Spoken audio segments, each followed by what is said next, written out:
पीडित कुटुंबाशी संवाद साधला काय नेमके त्यांच्या भावना होत्या? आज संतोष देशमुख यांच्या कुटुंबाशी आज आम्ही सगळे खासदार आणि काही आमदार आम्ही येऊन भेटलो आणि आम्ही त्यांच्या सोबत आहोत. एकंदरीत असं दिसून येतं की पोलीस यंत्रणेवर पण खूप मोठ्या प्रमाणात दबाव आणला गेला आहे सत्ताधाऱ्यांकडून आणि खुद्द CM कडून.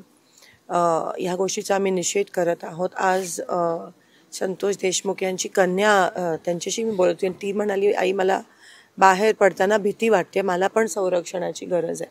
कारण का हे पाळत ठेवून करतायत, डूक धरतायत आणि आज महिलांना पण सोडत नाहीत. असं एकंदरीत ही भीती या महाराष्ट्रात महिलांच्या मनात पण भीती आली. ज्या पद्धतीत त्यांची हत्या झाली इथे इतकी क्रूर पद्धत होती आणि काही कारण नसताना आदर्श सरपंच म्हणून यांनी 2दा त्यांना पुरस्कार मिळाले.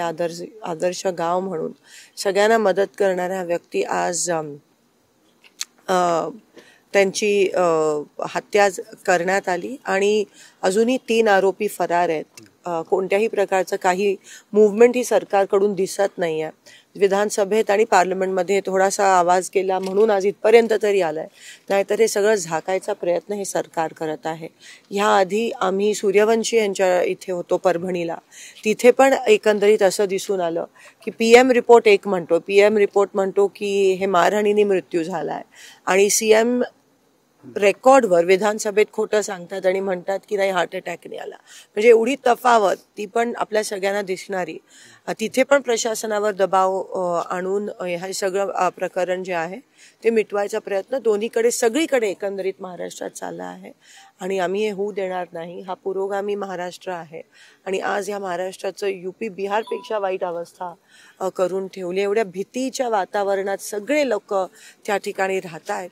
तर ह्याचा निषेध करून आम्ही जोपर्यंत तिथे ज्युडिशियल इन्क्वायरी, जोपर्यंत इथे सगळ्या आरोपींना अटक मिळत नाही, जोपर्यंत सगळीकडे न्याय मिळत नाही, तोपर्यंत काँग्रेस, महाविकास आघाडी, आम्ही सगळे, ही काय आता पक्षीय लढाई राहिली नाही आहे. ही सामान्य लोक एकीकडे, महाराष्ट्र एकीकडे आणि सत्ताधारी जनतेचा अहंकार आहे ते एकीकडे आणि आम्ही दोन्ही कुटुंबांना न्याय मिळवून देणार. अधिवेशनात मुख्यमंत्री असं म्हणाले की मी शब्द पाळणारा व्यक्ती आहे. या प्रकरणात कुठलाही तुम्ही बघू शकता की मुख्यमंत्री किती असत्य त्या ठिकाणी रेकॉर्डवर आणतायत. PM रिपोर्ट एक सांगतो, ते एक बोलतायत. ह्या प्रकरणात पण चौकशी झालीच नव्हती, दबाव आणला म्हणून चौकशी झाली. अजूनही 3 आरोपी फरार आहेत. एवढा दबाव ह्यांचा पोलीस यंत्रणेवर आहे आणि सगळं लपवायचं